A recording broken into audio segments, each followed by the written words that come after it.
अपनी एक एक गतिविधि को हमारे आदरणीय राज्यपाल महोदय नोट करके रखते हैं, स्वयं करते हैं और अपनी डायरी मेंटेन करते हैं। और फिर हर सप्ताह कितने लोगों से मुलाकात हुई है, कितने कार्यक्रमों में गए हैं, कितने में पिछले वर्ष की तुलना में इस बार कितना अधिक है, कितना कम है, इन सब का भी रिकॉर्ड उनके पास होता है।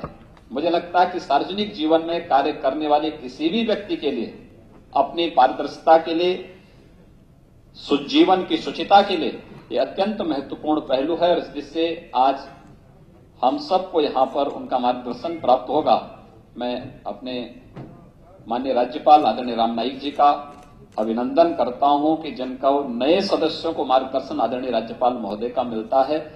अक्सर जो हमारे राज्यपाल महोदय होते हैं वे अक्सर इस प्रकार के कार्यक्रमों में जाने से परहेज करते हैं, क्योंकि राज्यपाल को तो या राष्ट्रपति को तो संसद या विधानसभा सत्र के वर्ष के पहले सत्र को, संयुक्त अधिवेशन को संबोधित करने के लिए अपने अभिभाषण के माध्यम से आना ही पड़ता है। तो फिर आखिर उनकी भूमिका इस प्रकार के कार्यक्रमों में क्या? लेकिन यह हम सब के लिए हर्ष का विषय भी है और गौरव का विषय भी है कि जब हम लोगों ने इस बात का अनुरोध आदरणीय राज्यपाल महोदय के सामने रखा कि नए चुने गए 238 हमारे जो विधायकगण हैं उन्हें आपका मार्गदर्शन प्राप्त हो, तो उन्होंने सहर्ष अपनी स्वीकृति दी। आज हम सबके सामने यहां पर वे स्वयं उपस्थित हैं। निश्चित ही ये पूरे सदन के लिए गौरव की बात है और हम उनका अभिनंदन इस अवसर पर करते हैं। सज्जनों, उत्तर प्रदेश विधानसभा देश के लोकतंत्र की सबसे बड़ी संस्था है। 22 करोड़ की आबादी का प्रतिनिधित्व करते हैं। 22 करोड़ का मतलब पूरा यूरोप समा जाए आपके उत्तर प्रदेश में। इतनी बड़ी विधानसभा, इतना बड़ा प्रतिनिधित्व है, लेकिन अभी हम सबको बहुत कुछ करना है। इतने बड़े लोकतंत्र के अनुरूप उत्तर प्रदेश को बनाने के लिए जो कुछ किया जाना चाहिए, मुझे लगता है कि उस प्रकार का आचरण अगर हमारे सदन में होने लग जाएगा तो सचमुच उत्तर प्रदेश की तकदीर भी और तस्वीर भी बदलने में कोई देर नहीं लगेगी। और यही कहने के लिए मैं आज यहां पर आया हूं कि उत्तर प्रदेश में बहुत संभावनाएं हैं। जब हम लोग उत्तर प्रदेश की बात करते हैं तो उत्तर प्रदेश में मुझे लगता है कि प्रकृति और परमात्मा की असीम कृपा है इस उत्तर प्रदेश पर। लेकिन हम लोगों ने प्रकृति और परमात्मा की उस कृपा का स्वाभाविक रूप से उस रूप में उपयोग नहीं किया है जिस रूप में उसे होना चाहिए था। कोई बात तो होगी। लोकतंत्र में विधायिका का अपना महत्व है और जिस 3 पायदान पर लोकतंत्र खड़ा है, इसमें संसदीय लोकतंत्र में विधायिका की भूमिका को कोई नकार नहीं सकता है। लेकिन विधायिका के सामने एक विश्वसनीयता का संकट भी खड़ा हुआ है और विश्वसनीयता का जो संकट खड़ा होता है, अक्सर आप देखते होंगे और मैं अक्सर इस बात को महसूस करता हूं और महसूस किस रूप में करता हूं। एक बार मुझे एक बहुत बड़े नौकरशाह के साथ मेरा एक बात को लेकर हल्का विवाद हुआ। एक संसदीय कमेटी में हम लोग गए थे। वे पहले नौकरशाह थे, बाद में सांसद हो गए थे, हमारे साथ कमेटी में थे। नहीं, उस समय वह कमेटी के किसी कार्यक्रम में वह आए थे, उस समय संसद नहीं थे। तो उन्होंने बहुत अटपटी बात हमारे माननीय सांसदों के प्रति की, संसदीय परंपरा के प्रति की। तो मैंने उनको टोका और मैंने उनसे इस बात को कहा, मैंने कहा मैं आपकी बात से सहमत नहीं हूं। मैंने कहा कोई संसदीय लोकतंत्र में कोई एक संस्था ऐसी है कि जो सचमुच जवाबदेह है तो वह विधायिका है। उन्होंने कहा कैसे आप कह रहे हैं? मैंने कहा भी अगर हम जिस जनता ने हमें चुना है, जिस उद्देश्य से चुना है, उसके अनुरूप कार्य नहीं करेंगे तो हमें 5 साल में जनता के बीच में पुनः जाना होता है। जनता पुनः तय कर देती है कि कि हम जवाबदेह हैं या नहीं हैं। अगर नहीं है तो जनता को अधिकार है कि हमें फिर से वापस भेज दे, हमें फिर से न चुने। लेकिन क्या अन्य जगह है? हम क्या उम्मीद कर सकते हैं कि किसी न्यायाधीश को एक बार बना देंगे तो न्यायाधीश 5 साल के बाद पुनः जनता के बीच में जाएगा? कभी नहीं। क्या हम किसी अन्य संस्था के बारे में, कार्यपालिका से जुड़े हुए किसी अन्य उस पर इस बात को कह सकते हैं? कभी नहीं। आखिर यह उस विधायिका पर आप उंगली उठा रहे हैं। और फिर मैंने उससे कहा, मैंने कहा इस देश में न्यायपालिका से रिटायर होने वाला व्यक्ति भी चाहता है कि मैं सांसद बन जाऊं, आर्मी का जनरल भी चाहता है मैं सांसद बन जाऊं, कोई बड़ा नौकरशाह भी चाहता है कि मैं सांसद या विधायक बन जाऊं, लेकिन उंगली फिर भी उन्हीं पे उठती है, विधायक पे, सांसद पे। ये उंगली क्यों उठती है? लेकिन है कुछ तो बात है, जहां संभावनाएं हैं वहीं पर उंगली उठने की गुंजाइश भी होती है। और मुझे लगता है और कुछ अच्छा किए जाने की आवश्यकता है, और वह संदेश हम दे सकते हैं अपने सदन के माध्यम से। सदन एक मंच है, आपको अपने आप को निखारने का एक बहुत सुंदर स्थान है, जहां पर आपके द्वारा कही गई बात आने वाली कई पीढ़ियों के लिए मार्गदर्शन का कार्य कर सकती है।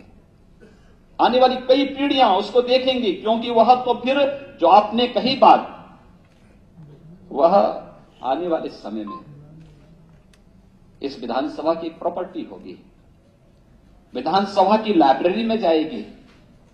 लाइब्रेरी में कभी आपके बारे में या किसी उस मुद्दे के बारे में कोई व्यक्ति, कोई रिसर्च स्कॉलर कुछ शोध करना चाहता है, उसके बारे में कुछ कार्य करना चाहता है, तो कहीं ना कहीं आपके द्वारा कही गई बातें उसके सामने आएंगी। और फिर आप क्या हैं क्या नहीं हैं तब नहीं देखेगा, आपके द्वारा क्या कहा गया, किस प्रकार का आचरण किया गया, वह आपके व्यक्तित्व का निर्माण आने वाली पीढ़ी के सामने प्रस्तुत करेगा। इसलिए इस बात को हमेशा ध्यान रखने की आवश्यकता है। यह सदन लोकतंत्र की आधारशिला तो है ही, हमारे स्वयं के व्यक्तित्व के निर्माण का भी एक महत्वपूर्ण साधन है। और इसलिए इस बात का प्रयास होना चाहिए कि जब हम सदन में अपनी कोई बात रखें तो रखी जाने वाली बात नियमों के दायरे में हो, एक निश्चित मर्यादा में हो, हमारा शिष्टाचार और हमारी सदा संहिता वहां पर कहीं भी हमारे धैर्य को खोते हुए न दिखती हो। इस प्रकार की स्थिति अगर हम पैदा कर सकें तो आने वाले समय में अन्य पीढ़ियों के लिए हम एक आदर्श प्रस्तुत कर पाएंगे। और यह चुनौती हम सबके सामने है। मैं इस बात को देखता हूं, अक्सर मैंने इस बात का अनुभव किया है कि अगर हम नियम के दायरे में कोई बात सदन में रखते हैं, बहुत चिल्लाने की बजाय, शोरगुल करने की बजाय, बेल में आने की बजाय, अगर हम एक दायरे में रहकर के नियम के अंतर्गत अपनी बात को कहते हैं तो ज्यादा महत्वपूर्ण होती है, ज्यादा प्रभावी होती है, और उसके माध्यम से हम बड़ी से बड़ी समस्याओं का समाधान का मार्ग निकाल सकते हैं। मैंने देखा है, मैं तो गोरखपुर से सांसद रहा हूं और संसद के रूप में, संसद के सदन के रूप में मैंने इस बात को देखा, जब हम लोग संसद में नियम के दायरे में रहकर के जब कोई बात भाग रखते थे वो प्रभावी होती थी, उसका समाधान निकलता था। गोरखपुर में एक बड़ी झील है, उसका नाम है रामगढ़ ताल, लगभग 1400 एकड़ क्षेत्रफल में फैली हुई है। गोरखपुर महानगर का पूरा कचरा, जितना सीवेज, पूरा ड्रेनेज उसमें उड़ेल करके उस झील के अस्तित्व को एक प्रकार से समाप्त सा कर दिया गया था, पूरी जलकुंभी से भरी पड़ी थी। एक बार गंगा यमुना, गंगा जी की, गंगा और देश की उन बड़ी नदियों के प्रदूषण से संबंधित एक मामले को मैंने अपने कॉलिंग अटेंशन से संसद में रखा। मुझे केवल गंगा की निर्मलता को लेकर के, अविरलता को लेकर के था, क्योंकि उस समय टिहरी में डैम बना करके गंगा को अवरुद्ध सा कर दिया गया था, आंदोलन हो रहे थे। मेरे पास लोग आए, क्योंकि मैं इस अभियान के साथ स्वयं जुड़ा हुआ था, तो उन्होंने कहा कि सब संसद में तो मुद्दा ही नहीं उठ रहा है। मैंने कहा नहीं, मैंने दिया है और नियम के दायरे में उसके अंतर्गत आएगा, हम इसको उठाएंगे। मैं स्पीकर से स्वयं मिला और लोकसभा स्पीकर से मैं, श्रीमती मीरा कुमार जी उस समय स्पीकर थी, मैं उनसे मिला, मैंने उनसे अनुरोध किया, मैंने कहा ये मामला इस प्रकार का। उन्होंने कहा तो बहुत अच्छा मुद्दा है।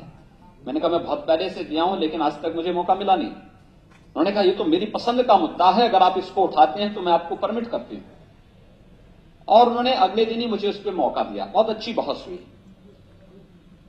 गंगा जी की अविरलता और निर्मलता को लेकर के था, उसी में मुझे जो उस पर बनने वाले डैम थे उसके मुद्दे को उठाना था। तो जब जवाब देने के लिए उससे संबंधित मंत्री श्री जयराम रमेश जी खड़े हुए तो उन्होंने इस बात को कहा कि गंगा की निर्मलता और अविरलता को हम बनाए रखेंगे और इस पर कार्य हम लोग किस रूप में करेंगे। साथ साथ उन्होंने एनएलसीपी का उल्लेख किया, नेशनल लेक कंजर्वेशन प्लान का उन्होंने उल्लेख किया। उन्होंने कहा इसके अंतर्गत प्राकृतिक ताल और झील के भी संरक्षण का हम कार्य करते हैं। और एनएलसीपी के अंतर्गत इस प्रकार के प्रश्न, तो मुझे क्योंकि उसमें 2-3 सप्लीमेंट्री क्वेश्चन अलग से पूछने थे तो मुझे याद आ गया, मैंने कहा भी हमारे यहां रामगढ़ ताल में तो एक प्राकृतिक झील है, अब क्यों ना मैं इसके बारे में मुद्दा उठाऊं, क्योंकि गंगा जी की निर्मलता तो होनी ही है। लेकिन रामगढ़ ताल के मुद्दे को अब मैं नहीं उठाऊंगा क्योंकि गोरखपुर से तो गंगा जी बहुत दूर है। लेकिन मैं रामगढ़ ताल के मुद्दे को अगर उठाऊंगा तो हो सकता है कुछ रास्ता बनेगा, क्योंकि तब तक मुझे पर्यटन मंत्रालय नकार चुका था कि नहीं, रामगढ़ ताल के लिए हम कुछ भी नहीं करेंगे।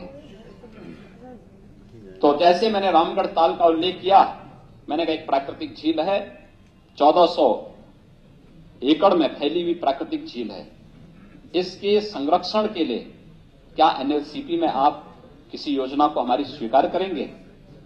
तो मंत्री ने खड़े होकर तत्काल जवाब, उन्होंने कहा कि अगर इस प्रकार का प्रस्ताव मेरे पास आता है तो मुझे प्रसन्नता होगी। तो मुझे कहना, मेरे लिए तो जो मैं चाहता था हो गया। उसके बाद हमने प्रयास किया कि भाई एनएलसीपी में रामगढ़ ताल आ जाए। उसका जब डीपीआर बनाया गया तो डीपीआर बना 124 करोड़ रुपए की लागत का। तो जब मैं मंत्री से पूछा, मैंने कहा भी हमारे यहाँ का प्रोजेक्ट क्या होगा? उन्होंने कहा साहब देखिए 124 करोड़ रुपए की लागत का है और इसमें जब तक राष्ट्र वित्त मंत्रालय से हमें सहमति नहीं मिलती तब तक मैं कुछ कर नहीं पाऊंगा। 100 करोड़ से कम का होता तो मेरे स्तर, विभागीय स्तर पर मैं कर देता, लेकिन अब वहां जाना पड़ेगा। मैं लगा रहा। श्री प्रणब मुखर्जी जो इस समय हमारे देश के महामहिम राष्ट्रपति हैं, तो इस समय वित्त मंत्री थे, तो मैंने उनसे मुलाकात की और मैंने उनसे आग्रह किया। मैंने कहा हमारे यहाँ का झील है और सदन में मंत्री ने इस बात को कहा है, क्या इस झील को एनएलसीपी में आप पैसा देंगे? आप आश्चर्य करेंगे कि उत्तर प्रदेश सरकार ने भी और भारत सरकार ने भी मिलकर के उस झील को 196 करोड़ रुपए दिए। 196 करोड़ उस झील पर अब तक लग चुके हैं, कुछ और कार्य वहां पे प्रारंभ हो रहे हैं। एक बड़ी योजना गोरखपुर को मिली, यानी हम विपक्ष में थे लेकिन सदन में मंत्री के द्वारा कही गई बात, वह मंत्री को उस कार्य को करना पड़ा और एक बड़ी योजना गोरखपुर में आई। लेकिन हमने कभी भी नियम के दायरे के बाहर जाकर के कोई बात नहीं कही, कोई अमर्यादित बात नहीं कही। सड़कों पर आंदोलन विपक्ष के रूप में हम लोग करते थे, लेकिन सदन के अंदर सदन की मर्यादा और उसके सामान्य शिष्टाचार और उनके नियमों का पूरी प्रतिबद्धता के साथ पालन भी हम लोग करते थे। और मुझे लगता है कि बड़ी से बड़ी उपलब्धियां हासिल की जा सकती हैं। दूसरा, आपके व्यक्तित्व में एक नया निखार ला सकता है संसदीय मंचों पर की गई आपकी बहसें, आपकी उपस्थिति। आज क्यों हमारा जनप्रतिनिधि इतना मेहनत करते हुए, अगर आपके क्षेत्र में कहीं आग लग जाएगी, रात 12 बजे लगेगी तो भी आप जाएंगे। आपके क्षेत्र में कहीं कोई दुर्घटना हो जाएगी, कोई डीएम एसपी जाए न जाए लेकिन आप जरूर जाएंगे। आपके क्षेत्र में कहीं जल जमाव हो जाएगा तो आप जाएंगे। कहीं किसी के सामने कोई समस्या हो जाएगी तो आप जाएंगे। कहीं कोई मरनी करनी हो गई तो भी आप जाएंगे। कोई गरीब व्यक्ति आपके पास आएगा, आपके पास पैसे का कोई साधन नहीं, तो भी आपको अपने खर्चे से पैसा काटकर उसको सहयोग करना ही है। इससे बड़ी जवाबदेही और क्या है? आप जा रहे हैं, हर संकट में खड़े हो रहे हैं, लेकिन उस सब के बावजूद संकट में खड़ा होना, न दिन देखना, न रात देखना, न सर्दी देखनी, न गर्मी देखनी, न बरसात देखना, ना बाढ़ देखना, ना सूखा देखना। जब भी आप कहीं संकट में किसी को देखते हैं, अपनी उपस्थिति को वहां दर्ज कराने का प्रयास करते हैं, और उस सबके बावजूद आपको जवाबदेह नहीं माना जाता है। ये क्या कारण है? इस पर सोचने की आवश्यकता है। और यह एक जो व्यवस्था है या विश्वसनीयता का जो संकट हम सबके सामने खड़ा हुआ है, इसमें कहीं ना कहीं सदन में हमारी अनुपस्थिति भी एक कारण है। सदन में किसी नियम और किसी मर्यादा के परे आचरण जब हम लोगों के द्वारा होता है, वह भी एक कारण है। और तीसरा, जो जनप्रतिनिधियों पर अक्सर भ्रष्टाचार के आरोप लगते हैं, यह भी उसका एक कारण है। क्योंकि गंदगी एक व्यक्ति फैलाएगा, लेकिन उसके कारण बदनाम पूरी व्यवस्था होती है। कैसे हम इस विधायिका को, कैसे हम अपने संसदीय लोकतंत्र को, कैसे संसदीय लोकतंत्र में चुने गए एक एक जनप्रतिनिधि को हम विश्वसनीयता के प्रतीक के रूप में स्थापित कर सकें, इस चुनौती को हम सबको स्वीकार करना होगा और फिर उसके अनुरूप आचरण करना होगा। यह प्रबोधन का कार्यक्रम इसी उद्देश्य से है। बहुत आप देखेंगे कि जो इतनी मोटी मोटी पुस्तिकाएं आपके सामने हैं, जो नियमावली हैं, अध्यक्ष के निर्देश हैं, इन सब को बहुत पढ़ने से काम नहीं चलेगा। आप केवल प्रश्न कैसे लगने हैं, किस बात को किस नियम के अंतर्गत हम लोग रख सकते हैं, औचित्य के प्रश्न को किस रूप में हम प्रस्तुत कर सकते हैं, इन सभी मुद्दों को अगर आप उसी नियम के दायरे में रहकर केवल एक बार दो बार प्रयास कर लेंगे, मुझे लगता है कि आपको कोई परेशानी होनी ही नहीं है। फिर अपने प्रश्न आप अचानक बनवा लेंगे। शुरू में जब हम लोग संसद में गए, हम लोगों को परेशानी होती थी। हम भारतीय जनता पार्टी के संसदीय कार्यालय में बैठ करके सीखते थे कि कैसे 0 आवर की नोटिस देनी है, कैसे रूल 377 की नोटिस दी जानी है, कैसे कॉलिंग अटेंशन की नोटिस दी जानी है, कैसे एडजर्नमेंट मोशन की नोटिस हम लोगों को देनी है, कैसे हमें प्रश्न लगाने हैं, कैसे हमें अपने निजी विधेयक प्राइवेट मेंबर्स बिल जो होते हैं उसको कैसे हम लोग तैयार करेंगे। ये तमाम ऐसे थे जिसको हम लोग वहां सीखते थे। मुश्किल से हम लोग 2-3 दिन के अंदर इन सभी प्रक्रियाओं को सीख गए। और आप आश्चर्य करेंगे कि जब संसद सत्र प्रारंभ होता था, मैं स्वयं अपना प्रश्न स्वयं अपने हाथ से बना के तैयार करता था और 4-5 घंटे के अंदर मैं अपने 150-200 प्रश्न बना करके तैयार करके रख देता था और अपने टाइप राइटर को दे देता था कि भाई देखो, इसको टाइप करके वहां तैयार कर दो और मुझसे साइन करवा देना। यानी कोई समस्या ही नहीं होती थी। केवल फिर हम लोग बोल देते थे कि भाई इस नियम के अंतर्गत मेरा ये प्रश्न लगा, ये प्रश्न मेरे इस रूप में, ये मेरे स्टार्ट क्वेश्चन होंगे, ये अनस्टार्ट क्वेश्चन होंगे, या इस नियम के जाएंगे, ये कॉलिंग अटेंशन में जाएंगे, इस रूप में जाएंगे। केवल 4-5 घंटे बैठ करके हम इन सारे कार्यक्रमों को एक साथ संपन्न करके वो कर देते थे। बस थोड़ा सा प्रयास किए जाने की आवश्यकता है। और इसलिए हम लोग चाहते हैं, हम लोगों की हार्दिक इच्छा है कि उत्तर प्रदेश विधानसभा देश की सभी विधानसभाओं के लिए एक आदर्श बन सके, उस प्रकार का माहौल। किन्हीं कारणों से उत्तर प्रदेश विधानसभा में कार्य ठप पड़ा रहा है। जिस विधानसभा को वर्ष में कम से कम 90 दिन चलना चाहिए था, वो विधानसभा 25 दिन 30 दिन बामुश्किल चल पा रही थी। फिर से क्या हम 90 दिन चलाने की इस परंपरा को पुनः स्थापित कर पाएंगे? यह भी एक चुनौती होगी। और जिस दिन विधानसभा चलने लग जाएगी, मैं मानता हूं कि विधानसभा के 90 दिन चलने का मतलब किसी थाने में और किसी तहसील में फिर कोई गड़बड़ी नहीं करने पाएगा। कुछ उसको मालूम है कि हमारा विधायक इस बात को नहीं तो सदन में रखेगा। हम जो बात रखें वह प्रमाणिक हो, बिना किसी पूर्वाग्रह के। और सरकार इस बात के लिए प्रतिबद्ध है कि हमने चुनाव में कुछ भी कहा हो, किया हो, लेकिन सरकार किसी के साथ अन्याय नहीं होने देगी और किसी प्रतिशोध की भावना के साथ किसी को कार्य भी नहीं करने देगी। हमारा पक्ष न्याय का पक्ष होगा, अन्याय किसी के साथ नहीं, लेकिन कहीं भी किसी को कानून को हाथ में लेने की छूट भी नहीं। और उस विश्वास के साथ, पूरे धड़ल्ले के साथ विधानसभा के अंदर अगर आप अपनी आवाज को उठाएंगे तो सरकार पूरी संवेदना के साथ उस पर कार्य करने के लिए तत्पर होगी। विकास की योजनाओं में बिना किसी भेदभाव के जहां आवश्यकता है, न जाति, न मत, न मजहब, न लिंग, किसी प्रकार का कोई भेदभाव नहीं, वहां तक पहुंचना चाहिए। लेकिन एक अवसर आपके पास तब आएगा जब विधानसभा में आपकी उपस्थिति होगी, विधानसभा में आपके द्वारा उस प्रकार की मांग रखी जाएगी जो वास्तव में आवश्यक है।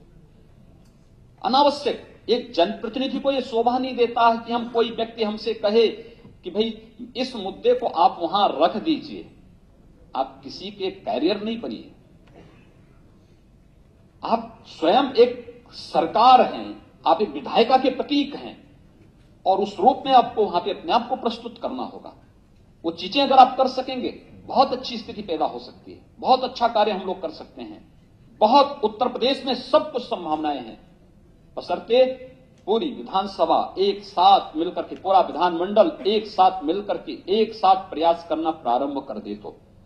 और मुझे प्रसन्नता है कि आज का जो उद्घाटन सत्र यहां पर हो रहा है, इसमें हमारे अनेक जो विधायिका के विशेषज्ञ हैं उनका मार्गदर्शन आपको प्राप्त होगा।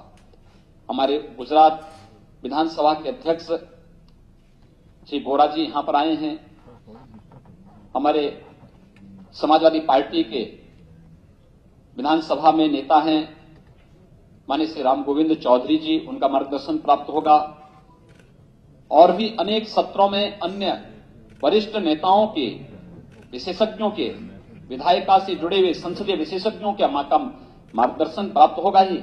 और कल समापन कार्यक्रम में समारोह कार्यक्रम होगा, उसमें लोकसभा की स्पीकर हैं आदरणीय सुमित्रा महाजन जी का मार्गदर्शन प्राप्त होगा। कैसे देश की संसद अच्छे ढंग से चल रही है।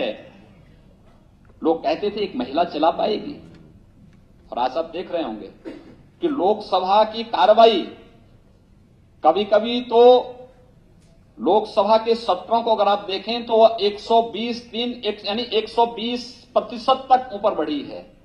हमारा सामान्यतः संसद की कार्रवाई 11 बजे से 6 बजे तक चलती है, लेकिन संसद की कार्रवाई कभी कभी 8-8 बजे, 9-9 बजे तक, कई 12-12 बजे तक। और एक बार तो जब बजट पे चर्चा होती है संसद में, तो 11 बजे से जो शुरू होती है वह अगले दिन 10 बजे तक चलती है, रात्रि भर चलती है संसद। अलग विषय है कि वो समय सांसदों के लिए भोजन की व्यवस्था, जलपान की व्यवस्था सब रहती है। और मैं अपने आदरणीय विधानसभा अध्यक्ष से भी कहूंगा कि यहां की विधानसभा में चले रात भर, और भोजन की व्यवस्था आप जरूर करवाइएगा। जब संसदीय कार्य मंत्री के रूप में हमारे आदरणीय राज्यपाल महोदय थे, उन्होंने भोजन की व्यवस्था वो कराते थे। रात्रि में भोजन पाइए, आप चाय पीजिए, सारी व्यवस्था वहां संसद में बाहर सेंट्रल हॉल में उपस्थित रहती, सबके लिए उपलब्ध रहती थी। लेकिन रात भर चलती थी और बहस होती थी, महत्वपूर्ण बहस होती थी। सांसद अपने सारे बातों को रख देता था, अपने मुद्दों को रखता था। क्या उत्तर प्रदेश विधानसभा को भी इस रूप में हम लोग रख पाएंगे, चला पाएंगे? और वो चलाने की एक चुनौती हम सबके सामने होगी। और मैं कह सकता हूं, आप रखिए, हम सभी मंत्रियों को उसके प्रति जवाबदेह बनाएंगे, पूरी सरकार उसके प्रति जवाबदेह बनेगी, क्योंकि विधानसभा में रखी जाने वाली आपकी बात हम सब के लिए, वहां पर कही गई बात या अध्यक्ष से मिला हुआ कोई भी निर्देश एक आदेश से कम नहीं है, और उस पर सरकार पालन करेगी, उसका अनुपालन करेगी। इस देश से अत्यंत महत्वपूर्ण होगा जब आप उन मुद्दों को वहां पर रखेंगे तो। और आज का ये उद्घाटन सत्र इस देश से बहुत महत्वपूर्ण है। मुझे अत्यंत प्रसन्नता की अनुभूति है। जब मैं आया तो मैंने खन्ना जी से चुपचाप पूछा, मैंने कहा खन्ना जी लोग आए भी हैं, भाई आप विधायक हो गए, अब तो हो गए, शपथ ले लिया, तो उसके मतलब यह है कि 5 साल तक तो आपको कोई रोक नहीं पाएगा, कोई रस्सी तो आपके गले में लगा नहीं सकता है। तो मैंने पूछा चुपचाप, मैंने कहा लोग आए भी हैं, मैंने कहा ऐसा तो नहीं कि राज्यपाल महोदय आए, पता लगा कोई है ही नहीं। तो उन्होंने कहा नहीं सब लोग आ चुके हैं। और मैं स्वयं आश्चर्य कर रहा था, हम लोग 5 मिनट पहले आए, कार्यक्रम 5 मिनट पहले प्रारंभ हुआ। एक अच्छा लक्षण है कि हम नियत समय से पहले चल रहे हैं, और नियत समय से पहले चलने का मतलब जनता की जो अपेक्षाएं हैं उन पर हम खरा उतर करके दिखाएंगे। और यह एक उपलब्धि होगी आपके लिए, एक जनप्रतिनिधि के रूप में आपके लिए एक बड़ी उपलब्धि होगी। मुझे अत्यंत प्रसन्नता की अनुभूति है कि अनेक नए कीर्तिमान स्थापित करेगी 17वीं विधानसभा। और उस रूप में आज उसी कीर्तिमान को स्थापित करते हुए हम आगे बढ़ रहे हैं। जब पहली बार कोई राज्यपाल अपने विधायकों को अपनी संसदीय मर्यादा और आचरण का पाठ पढ़ाने के लिए स्वयं उपस्थित हुआ हो, ये पहली बार हो रहा है और मुझे लगता है कि एक अत्यंत हम लोगों के लिए आनंद की अनुभूति का क्षण है। मैं इस अवसर पर अपने माननीय राज्यपाल आदरणीय राम नाईक जी का, अपने सभी अन्य आदरणीय अतिथियों का अभिनंदन करता हूं। आप सभी निर्वाचित माननीय विधायकों का, मंत्रियों का, सभी का मैं अभिनंदन करता हूं।